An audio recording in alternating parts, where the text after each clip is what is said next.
हिंदू धर्म ग्रंथ में लिखी एक लाइन शायद मॉडर्न साइंस का सबसे बड़ा झूठ पकड़ सकती है। वैज्ञानिक कहते हैं कि बिग बैंग से पहले कुछ नहीं था, टाइम, स्पेस, एनर्जी कुछ भी नहीं। लेकिन हमारे पुराण कहते हैं कि जब कुछ नहीं था तब भी कुछ शेष था, एक ऐसा रहस्यमयी नाग जिस पर भगवान विष्णु भी आराम करते हैं। हम उसे शेष नाग कहते हैं। आज तक हमने इसे सिर्फ एक कहानी माना है, एक कल्पना। लेकिन क्या हो अगर मैं आपसे कहूं कि शेष नाग कोई जानवर नहीं बल्कि ब्रह्मांड का वो सोर्स कोड है जिसे आइंस्टाइन से लेकर स्टीफन हॉकिंग तक हर वैज्ञानिक पूरी जिंदगी भर ढूंढता रहा है। क्या हो अगर शेष नाग की कुंडली टाइम और स्पेस का वो जाल है जिसे हम स्पेस टाइम कहते हैं। क्या हो अगर उनके हजारों फन, हजारों अलग अलग ब्रह्मांड यानी मल्टीवर्स का नक्शा है। और क्या हो अगर विष्णु की नींद बिग बैंग से ठीक पहले की वो घटना है जिसे विज्ञान द सिंगुलरिटी कहता है। अगले कुछ मिनटों में हम एक ऐसी सच्चाई का पर्दाफाश करने वाले हैं जो आपको ये सोचने पर मजबूर कर देगी कि हमारे ऋषियों को हजारों साल पहले कैसे पता था जो विज्ञान आज खोज रहा है। जब भी हम शेषनाग के बारे में सोचते हैं तो हमारे दिमाग में क्या आता है? एक विशाल सफेद नाग जिसके हजारों फन हैं, जो क्षीर सागर में कुंडली मारकर बैठा है और उसकी गोद में लेटे हैं सृष्टि के पालनहार भगवान विष्णु। बचपन से हमें यही बताया गया है कि एक पौराणिक कथा है, भक्ति की कहानी है, इसका हकीकत और विज्ञान से कोई लेना देना नहीं है। हम इसे भगवान की लीला मानकर श्रद्धा से सिर झुकाते हैं, लेकिन कभी सवाल नहीं करते। पर सवाल करना जरूरी है, क्योंकि हमारे ग्रंथों में कुछ भी बिना कारण के नहीं लिखा गया है। हर कहानी एक पर्दा है जिसके पीछे गहरा विज्ञान और दर्शन छिपा है। तो चलिए आज पहली बार इस पर्दे को हटाकर देखते हैं। सबसे पहले शेषनाग के नाम को ही पकड़ते हैं। शेष, इसका मतलब है जो बच गया, द रिमाइंडर। कब बच गया? जब सब कुछ खत्म हो गया। पुराण कहते हैं कि जब प्रलय आती है तब पूरी सृष्टि नष्ट हो जाती है, समय और स्थान भी मिट जाता है, तब सिर्फ एक ही तत्व बचता है, शेष। और यही वो बिंदु है जहां विज्ञान और आध्यात्म एक दूसरे से हाथ मिलाते हैं। आज मॉडर्न साइंस भी तो यही पूछ रहा है कि बिग बैंग से पहले क्या था, जब ब्रह्मांड नहीं था तब क्या था। विज्ञान कहता है कि कुछ नहीं, एक शून्य। लेकिन हमारे ऋषि कहते हैं कि नहीं, शून्य नहीं था, शेष था। ये कोई साधारण नाम नहीं है, ये वो फंडामेंटल रियलिटी है, वो अंतिम सत्य है जो सृष्टि के बनने से पहले भी था और सृष्टि के मिटने के बाद भी रहेगा।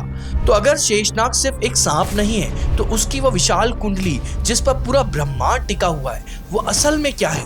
क्या विज्ञान उसे किसी और नाम से जानता है? पहले सवाल का जवाब हमें मिलता है 20वीं सदी के सबसे महान वैज्ञानिक अल्बर्ट आइंस्टाइन के काम से। आइंस्टाइन ने हमें बताया था कि ब्रह्मांड खाली डिब्बा नहीं है जिसमें ग्रह और तारे बिखरे पड़े हैं। नहीं, उन्होंने कहा कि ब्रह्मांड एक 4 आयामी मतलब 4th डायमेंशन चादर की तरह है, एक अदृश्य जाल। उन्होंने इसे नाम दिया स्पेस टाइम, यानी अंतरिक्ष और समय का एक सदा हुआ बुना हुआ जाल। इस सिद्धांत को समझना बहुत आसान है। कल्पना कीजिए कि हम एक चादर को चारों कोनों से पकड़कर तान देते हैं और अगर अब उस चादर पर एक भारी लोहे की गेंद रख दे तो क्या होगा? चादर बीच में से झुक जाएगी, उसमें एक गड्ढा बन जाएगा। बस यही है गुरुत्वाकर्षण बल। ब्रह्मांड में सूर्य, पृथ्वी और दूसरे ग्रह इसी स्पेस टाइम की चादर पर रखे हुए भारी गोले की तरह है। वे अपने मास से इस चादर में झुकाव पैदा करते हैं और इसी झुकाव की वजह से हल्की चीजें जैसे कि दूसरे ग्रह और उपग्रह उनके चारों ओर घूमने लगते हैं। पृथ्वी सूर्य के चारों ओर इसलिए नहीं घूमती है कि कोई रस्सी बंधी हुई है, बल्कि इसलिए घूमती है क्योंकि सूर्य ने स्पेस टाइम के चादर को झुका दिया है और पृथ्वी उस ढलान पर फिसल रही है। अब जरा एक पल के लिए रुकिए और शेषनाग की उस छवि को याद कीजिए। एक विशाल सांप जिसने अपनी कुंडली मारकर पूरे ब्रह्मांड को अपने ऊपर टिकाया रखा है। क्या यह छवि आपको जानी पहचानी नहीं लग रही है? अगर हमारे ऋषियों ने हजारों साल पहले ही ब्रह्मांड की इसकी बनावट को समझ लिया था, उन्होंने शेषनाग की कुंडली को स्पेस टाइम के उस अदृश्य जाल के प्रतीक रूप में दिखा दिया था। यह कोई कल्पना नहीं है, यह विज्ञान था जिसे कहानी के रूप में समझाया गया है। शेषनाग का एक और नाम है धराधर। धरा का मतलब है धारण करने वाला या आधार, और धर का मतलब है रखना, यानी वो जिस पे धारा को धारण किया हुआ है। ये धारा और कुछ नहीं बल्कि स्पेस या स्पेस टाइम का ही प्राचीन नाम हो सकता है। उन्होंने हमें बताया कि पूरा ब्रह्मांड ही इसी शेषनाग रूपी स्पेस टाइम पर टिका हुआ है। चलिए, अभी तक की बात से ये माना जा सकता है कि शेषनाग का शरीर स्पेस टाइम है, ये बात तो समझ आती है। लेकिन फिर उनके हजारों फनों का क्या मतलब है? क्या यह सिर्फ एक काव्यात्मक कल्पना है या इसके पीछे भी कोई गहरा वैज्ञानिक रहस्य छिपा है?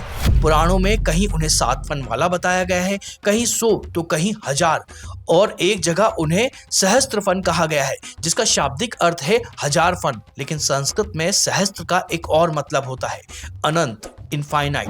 अब जरा आज के सबसे एडवांस साइंस की ओर चलते हैं, क्वांटम फिजिक्स और स्ट्रिंग थ्योरी। ये सिद्धांत क्या कहते हैं? ये कहते हैं कि जिस दुनिया को हम अपनी आंखों से देखते हैं वो पूरी सच्चाई नहीं है। वो कहते हैं कि हमारा ब्रह्मांड अकेला नहीं हो सकता है। स्ट्रिंग थ्योरी के अनुसार इस ब्रह्मांड के अलावा भी अनगिनत और ब्रह्मांड हो सकते हैं, पैरेलल यूनिवर्स। हर ब्रह्मांड एक बुलबुले की तरह है और ऐसे करोड़ों अरबों बुलबुले एक महान ब्रह्मांड यानी मल्टीवर्स के तौर पर काम करते हैं। अब जरा वापस शेषनाग की छवि पर लौटते हैं। एक विशाल शरीर मतलब स्पेस टाइम, जिसके ऊपर अनंत फन मतलब इनफाइनाइट हुड लगे हुए हैं। क्या हो अगर हर फन एक अलग ब्रह्मांड का प्रतीक हो? क्या हो अगर एक फन एक अलग आयाम, एक अलग डायमेंशन को दर्शा रहा हो? यह कल्पना नहीं बल्कि एक बेहद शक्तिशाली रूपक मतलब मेटाफर्स है। हमारे ऋषियों ने शायद इसी तरह मल्टीवर्स के सिद्धांतों को समझाया।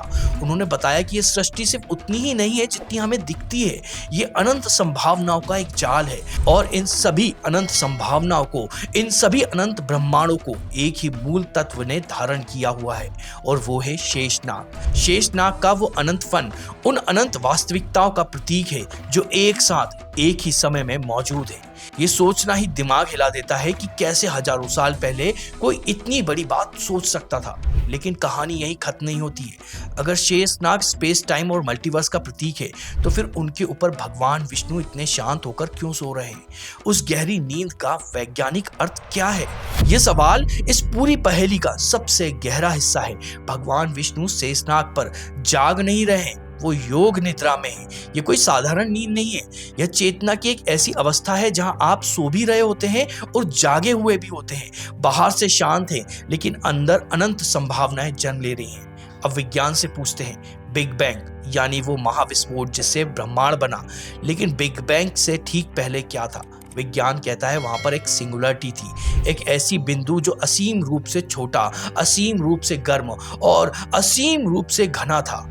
एक ऐसा बिंदु जहां भौतिक का कोई नियम काम नहीं करता है, समय और स्थान का भी कोई अस्तित्व नहीं था। सब कुछ इस ब्रह्मांड का हर कण, हर ऊर्जा, हर नियम उसी एक बिंदु के अंदर संभावना के रूप में मौजूद थे, मतलब पोटेंशियल थे। अभी कुछ बना नहीं था लेकिन बनने की सारी क्षमता उसी सिंगुलरिटी, उसी बिंदु के अंदर थी।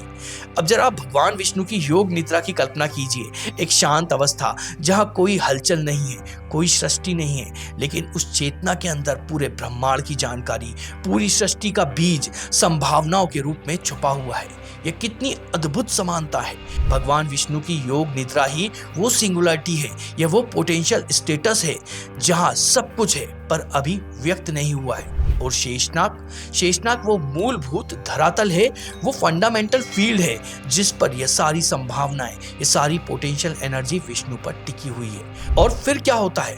पुराण कहते हैं जब सही समय आता है तो विष्णु अपनी आंख खोलते हैं, उनकी नाभि में एक कमल निकलता है जिस पर ब्रह्मा जी बैठे होते हैं और फिर ब्रह्मा जी सृष्टि की रचना करते हैं। यह बिग बैंग का काव्यात्मक मतलब पोएटिक तरीके से वर्णन था, जब पोटेंशियल एनर्जी मतलब विष्णु ने खुद को व्यक्त करने का निर्णय लिया। वो काइनेटिक एनर्जी मतलब ब्रह्मा का जन्म करते हैं और सृष्टि का विस्तार शुरू हो जाता है। ये सिर्फ एक कहानी नहीं है, ये कॉस्मोलॉजी का, ब्रह्मांड विज्ञान का एक पूरा मॉडल है। सृष्टि की शुरुआत कैसे हुई इसका स्टेप बाय स्टेप गाइडेंस है, ब्लूप्रिंट है। यह तो हुई शुरुआत की बात, ब्रह्मांड के जन्म की कहानी, लेकिन अंत का क्या शेषनाग की कहानी हमें ब्रह्मांड के अंत यानी प्रलय के बारे में भी कुछ बताती है? हर शुरुआत का एक अंत होता है। विज्ञान मानता है कि जिस ब्रह्मांड का जन्म बिग बैंग से हुआ है उसका अंत भी निश्चित है। अंत कैसे होगा इसे लेकर कई सिद्धांत हैं और उन्हीं में से एक बेहद दिलचस्प सिद्धांत है द बिग क्रंच थ्योरी। यह सिद्धांत कहता है कि एक समय ऐसा आएगा जब ब्रह्मांड का विस्तार जो आज हो रहा है वो धीरे धीरे धीमा पड़ जाएगा और फिर गुरुत्वाकर्षण की शक्ति हर चीज को वापस अपनी ओर खींचना शुरू कर देगी। गैलेक्सी एक दूसरे से टकराने लगेंगे, तारे, ग्रह सब कुछ एक दूसरे में समाने लगेंगे और अंत में पूरा ब्रह्मांड वापस उसी एक बिंदु में सिमट जाएगा जहां से उसकी शुरुआत हुई थी, वापस एक सिंगुलरिटी में। यह है विज्ञान की महाप्रलय की थ्योरी। अब आते हैं पुराणों पर।